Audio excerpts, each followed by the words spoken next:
Alright, so on this one we're looking at an RTX 4080 gaming PC for under $2,000. So if you are interested, links will be down in the description with the i5 13600K DDR5 setup. So without wasting any more time, let's make this short and sweet. Press that like button and let's get to the benchmarks first. And at Hogwarts Legacy of 4K with DLSS turned on and frame regeneration turned on, DLSS 3, meaning we were getting around 70 to 80 frames per second, which is actually pretty cool that we can get these type of frame rates on one kind of a demanding game actually. Next up we got Red Dead Redemption 2, and at 4K ultra settings we were getting well over 60 frames per second, and this is a pure GPU intensive game. Next up at Cyberpunk 2077, and this is a hard game to run actually, but at 4K ultra settings with ray tracing turned on to the highest and DLSS set to the latest one, which is DLSS 3, we were getting over 60 FPS by a long shot, maybe around 70 to 80 frames per second. And the last game that we're looking at, which is Call of Duty Warzone, and a CPU similar to the one that we have at 1080p low settings we were hitting around 220 FPS, but maybe you will hit around 180 to 200 with this CPU, but maybe not because we don't have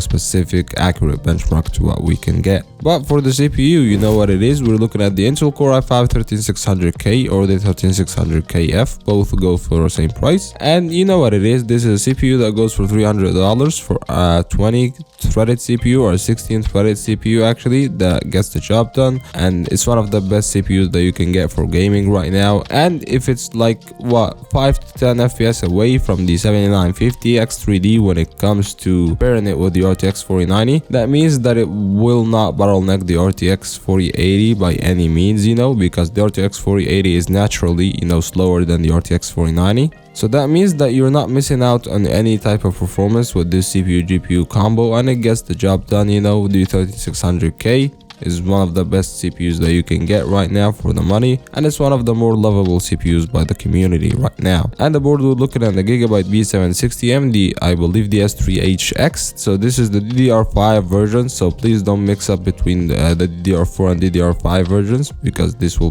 get you in trouble. Of course, we're going with the DDR5 version because DDR5 will result ultimately in better gaming performance and higher FPS in the FPS intensive games. So yeah, this will mitigate any type of bottlenecking away from this PC, and it will make it a more better performing PC build, and it will be okay if you decided to pair this board with a 13900K for example, but keep in mind that we're not overclocking. And the RAM, we're looking at 32GB of DDR5, I believe 5200 MHz RAM. You can go with 6000 MHz RAM if you want to, but there is no big difference or significant difference in gaming whatsoever, nor the pricing, so I'd leave that to you. But yeah, 32 gigs is more than enough for anything as of now, and it will get the job done for gaming, no problem. And the SSD, we're looking at the Kingston MV2 1TB PCIe 4.0 SSD, and this one is getting the fastest boot up times and loading speeds. It's compatible with our board, with our system, and there's no problem whatsoever too. So you're getting all the bells and whistles that you need.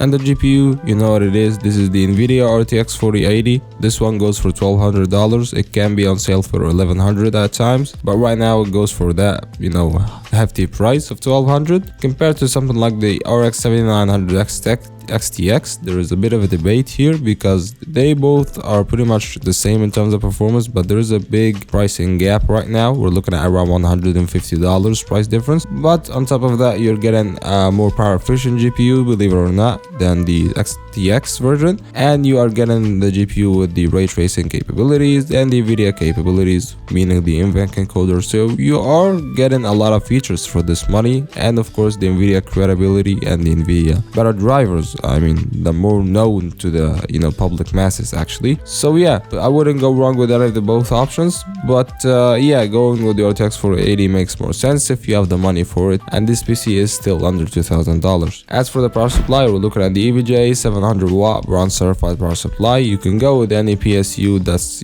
compatible with our GPU, the 12-pin connection that we need. So I'll link down the best power supply that will get the job done and will still ultimately put us under the budget. But yeah, 700 watts is more than enough for a PC like this anyways. And the case, we're looking at the trusty Lian Lane Cool 216. This is one of the brand new cases of 2023. It goes for $110 right now, so it's on sale. If you want to go with a white one, go with it. If you want to go with a black one, go with it. You'll have no problems. It's a very good looking case and it will get the job done. And the ventilation is more than enough and the cable management is still really good. So yeah, that's been it. If you like the video, press on that like button. If you want to see more videos, that, subscribe, and I'll see you in the next one. Peace.